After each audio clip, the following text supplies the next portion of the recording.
Please enjoy hundreds of my video lectures on telecom and wireless. Please do not forget to subscribe to my channel.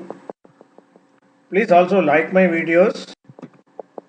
Please share my channel with your friends and colleagues. Thank you. In this slide, let's look at Beijing Channel. We'll continue with our CDMA 2000 forward channels modulation. Okay.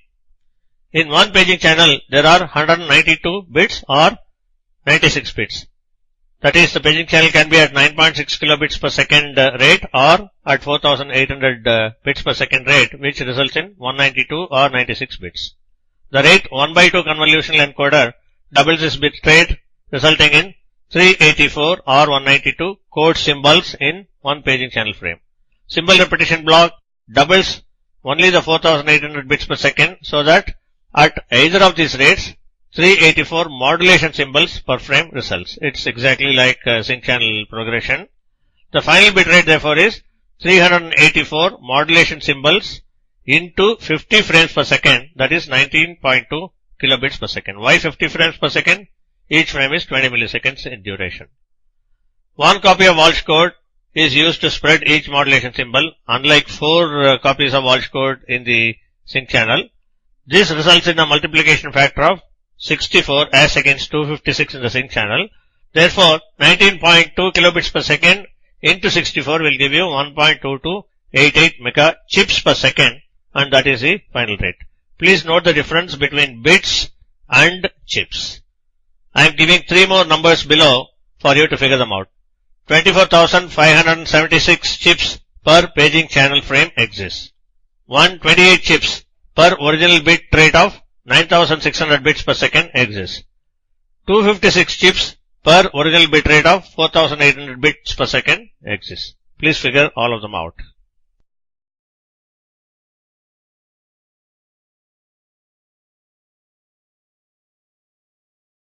In this slide, let's look at traffic channel. Frame quality indicator adds 600 or 400 or 0 bits per second for various data rates. The figure very clearly mentions all these things. The next block is encoded tail bits, where encoded tail bits are 400, 400, 400 and 400 for all the 4 data rates. The next block, convolution encoder, doubles the bit rate.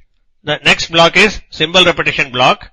This has multiplication factors of 1, 2, 4 and 8 for various data rates, and the final bit rate is a standard 19.2 kilobits per second. The next block is interleaver. After interleaving, long code scrambling and spreading, the bits are transmitted. The figure has all the details and it is self-explanatory. The next block is a decimator.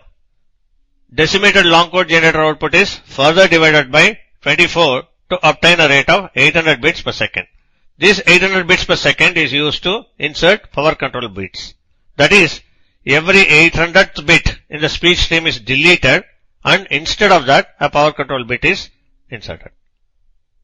A forward traffic channel includes a power control subchannel, and a power control bit is used to instruct an MS to either increase or decrease its transmitting power. Each forward traffic channel frame, which is of 20 milliseconds duration, can be divided into 16 power control groups. Of course, each group will be then 1.25 milliseconds long. Each power control group contains a power control bit. Therefore, the rate of fast power control is 16 multiplied by 1 divided by 20 milliseconds, that is 800 bits per second. Now let us look at the figure that is appearing on your screen. This is an orthogonal modulation upconversion block, and we will see this in detail later on. Hi guys, hope you have enjoyed this video. Before you leave this, please ensure that you are subscribing to this. Also, please do like these videos and share it amongst your friends and colleagues. There are plenty of other videos, and I hope you will be able to find time to browse through all these things. Thank you.